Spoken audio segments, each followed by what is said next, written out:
Excellence and greatness. It is a beautiful thing to witness.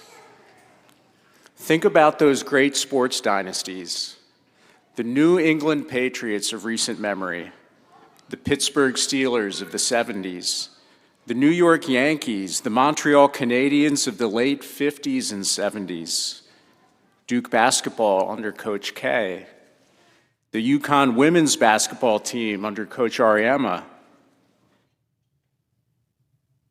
the Boston Celtics of the 50s and 60s, and of course, the Chicago Bulls of the 1990s. These teams were excellent. They were great. And perhaps it could be up for debate what other teams that you could put in there. But one thing is not up for debate. Perhaps the greatest team, the greatest three people we have ever seen, the Holy Family. Excellence and greatness is not only a beautiful thing to witness, it is even more amazing to be a part of it.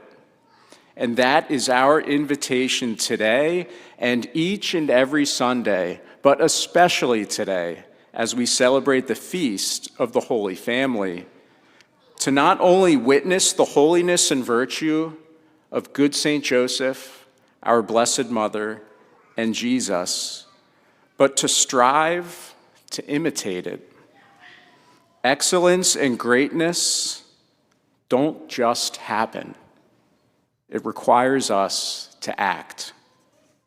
And each of us here is called to greatness. You are called to be holy, and you know what? God is here to always help you accomplish that. The amazing and beautiful thing about God is that He meets us where we are at.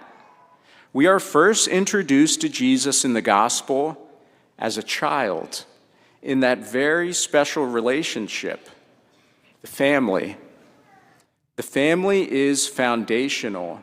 It is humanity's calling since the beginning. Humanity, made in the image and likeness of God, is called to be fruitful and to multiply.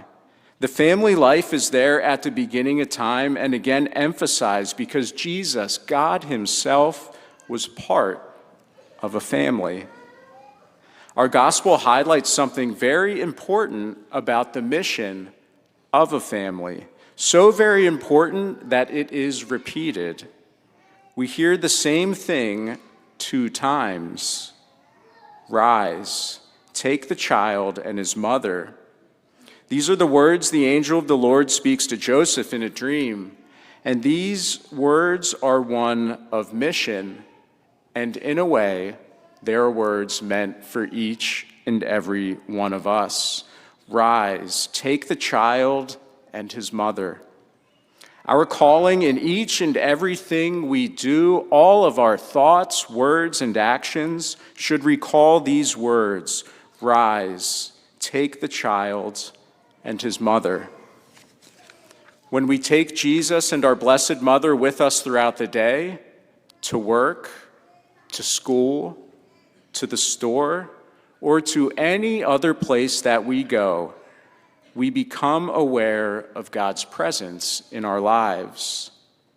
To rise, take the child and his mother requires a specific mindset or intent on our part. This is something we can do with the grace of God. In our second reading, St. Paul, that great motivator, that great coach, encourages us to put on the life of virtue.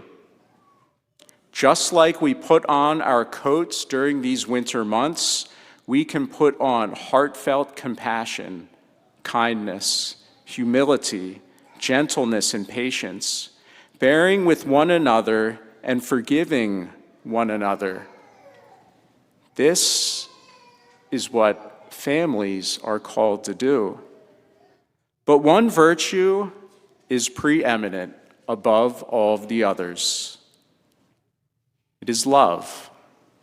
Put on love, the bond of perfection. The bond of perfection. Love is the crowning virtue of the Christian life. and the one that holds all the others together.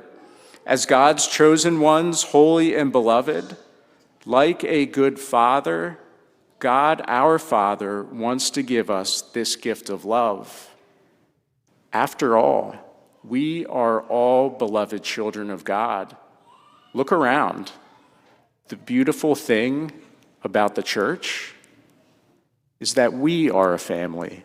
We are a church family. And when we strive to live out this life, to have this mindset, it will be accompanied by peace, the peace of Christ. And in the confines of the family, we are called to strive and follow, in particular, the fourth commandment: honor your father and mother. And it doesn't matter how old or young you may be, this is part of that mindset. Remember, God will give you the grace. We just need to ask. Honor your father and mother. Revere them, just like Jesus did to Mary and Joseph. So how can the Holy Family help us desire and to strive to have this mindset to put on love? Any team, any family life is not without adversity. Look at Mary and Joseph's life, especially at the beginning. Mary and Joseph's life as a family was not smooth sailing. It was not without hardship. They were on the move. They had to flee, and I'm sure things were not going as expected. But they had one constant front and center: Jesus. Being part of a family is both demanding and fascinating. Through God's mysterious design, it was in that family that the Son of God spent long years of a hidden life.